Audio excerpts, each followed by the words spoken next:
ഇന്ന് ജൂലൈ 16 കർക്കിടക മാസ ആരംഭം. കേരളത്തിലെ ഹൈന്ദവ ആരാധനാലയങ്ങളും ഭവനങ്ങളും ഇനിയുള്ള ഒരു മാസക്കാലം രാമായണ പാരായണത്താൽ ഭക്തിസാന്ദ്രമാകും. ഐശ്വര്യവും സമൃദ്ധിയും നിറഞ്ഞ പൊന്നിൻ ചിങ്ങത്തെ വരവേൽക്കുവാനായുള്ള മനസ്സൊരുക്കമായാണ് രാമായണ പാരായണത്തെ കണക്കാക്കുന്നത്.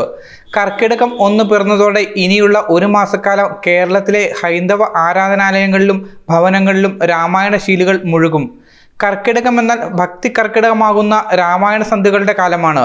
കള്ളക്കർക്കിടകം പുണ്യകർക്കിടകമാകുന്ന നാളുകൾ. ഗ്രാമങ്ങളും നഗരങ്ങളും ഒരുപോലെ ഇനി രാമമന്ത്രങ്ങളാൽ മുഖരിതമാകും. തിരിമുറിയാതെ മഴ പെയ്യുന്ന കള്ളക്കർക്കിടകം എന്ന മലയാളി സങ്കല്പം ഇപ്പോൾ കലണ്ടറിൽ ഒതുങ്ങുകയും പകരം മലയാളികളുടെ മനസ്സിൽ അത് രാമായണ മാസമായി മാറുകയും ചെയ്തു കഴിഞ്ഞു.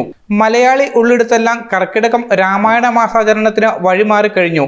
മഴപ്പെയ്ത്തിന്റെ ഇരമ്പലിനുള്ളിൽ അധ്യാത്മരാമായണ ശീലുകളുടെ ഭക്തിസാന്ദ്രമായ വായന കൊണ്ട് കേരളം മുഖരിതമാകുമ്പോൾ മലയാളിയുടെ മനസ്സിൽ വീണ്ടും തുഞ്ചന്റെ കിളിക്കൊഞ്ചൽ ഭക്തിയോടെ തെളിയും. മുനിഞ്ഞു കത്തുന്ന നിലവിളക്കുവിട്ടത്തിൽ മുത്തശ്ശിമാർ ഒരു ചടങ്ങ് പോലെ വായിച്ചു തീർത്ത രാമായണം ഇന്ന് ഗ്രാമ നഗരഭേദമന്യേ പൊതുവേദികളിൽ വായിക്കാൻ തുടങ്ങിക്കഴിഞ്ഞു. ക്ഷേത്ര സങ്കേതങ്ങളിൽ മാത്രമല്ല പൊതുവേദികളിലും വെറുമൊരു വായനയ്ക്കപ്പുറത്തേക്ക് രാമായണ ദർശനത്തിന്റെ ഗരിമ വിളംബരം ചെയ്യുന്ന വിദ്വൽ സദസ്സുകൾ ആരംഭിച്ചു കഴിഞ്ഞു. രാമായണത്തെക്കുറിച്ച് സെമിനാറുകളും വിചാര സദസ്സുകളും പ്രഭാഷണ പരമ്പരകളും ഇനിയുള്ള ഒരു മാസക്കാലം തുടരും. കാലഹരണപ്പെടാത്ത ആചാരരീതികളെ കാലത്തിന്റെ മാറ്റത്തിനൊത്ത് പരിഷ്കരിച്ചുകൊണ്ട് ഹൈന്ദവ സമൂഹം മാത്രമല്ല കേരള സമൂഹം ഒന്നാകെ രാമായണ മാസാചരണത്തെ ഏറ്റുവാങ്ങിക്കഴിഞ്ഞു. News bureau, Thodupuzha.